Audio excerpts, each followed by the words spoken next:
ഇവന് സ്വന്തമായിട്ട് ചെരുപ്പുകൾ വിൽക്കുന്ന ഒരു ഷോപ്പുണ്ട്.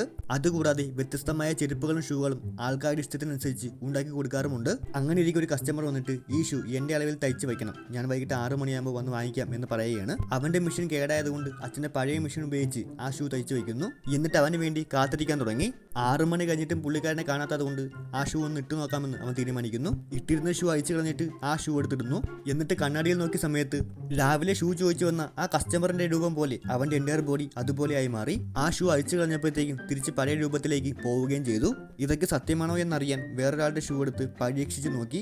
ആ ഷൂകളുടെയൊക്കെ ഓണർ ആരായിരുന്നുവോ അവരുടെ രൂപത്തിലേക്ക് അവൻ മാറാൻ തുടങ്ങി. പെണ്ണുങ്ങളുടെ രൂപത്തിലേക്കും അവനെ കൊണ്ട് മാറാൻ പറ്റുമായിരുന്നു. വ്യത്യസ്തമായ രൂപങ്ങളൊക്കെ സ്വീകരിച്ച് അവന് ഇഷ്ടപ്പെടുന്ന ആൾക്കാരുടെ അടുത്ത് പോയി പഴയ കാര്യങ്ങളൊക്കെ പറഞ്ഞ് അവരെ കളിപ്പിക്കുന്നുണ്ടായിരുന്നു. വേറൊരാളുടെ രൂപം എടുത്തിട്ട് ഹോട്ടലിൽ പോയി മൂക്കുമുട്ട ആഹാരം വാങ്ങി കഴിച്ച് ബില്ല് കൊടുക്കാൻ സമയമാകുമ്പോഴത്തേക്കും അവരുടെ ടോയ്ലറ്റിൽ കയറി ആ ഷൂ അങ്ങ് അഴിച്ചു മാറ്റും. എന്നിട്ട് യഥാർത്ഥ രൂപത്തിലോട്ട് മാറിയിട്ട് പൈസ കൊടുക്കാതെ അവിടെ നിന്ന് പുറത്തേക്ക് ഇറങ്ങും. പിന്നെ എക്സ്പെൻസീവ് കാറുകളുള്ള ആരെങ്കിലും കണ്ടാൽ അവരുടെ ഷൂ അങ്ങ് അടിച്ചു മാറ്റും. എന്നിട്ട് ആ കാർ അങ്ങ് സ്വന്തമാക്കും. ഇതൊക്കെയായിരുന്നു അവന്റെ മെയിൻ പരിപാടി. അവസാനം വയ്യാതെ കിടക്കുന്ന അവന്റെ അമ്മയോട് അമ്മയുടെ ഏറ്റവും വലിയ ആഗ്രഹം എന്താണെന്ന് അവൻ ചോദിക്കുന്നു. മരിച്ചുപോയ അവന്റെ അച്ഛനുമായിട്ട് ഒരു ഡിന്നർ കഴിക്കണം, അതാണ് ഏറ്റവും വലിയ ആഗ്രഹം എന്ന് പറയുകയാണ്. അങ്ങനെ അച്ഛന്റെ പഴയ ഷൂ തപ്പിയെടുത്ത് മരിച്ചുപോയ അച്ഛനെ തിരിച്ചു കൊണ്ടുവന്ന് അമ്മയെ ഇംപ്രസ് ആക്കുകയാണ് അവൻ.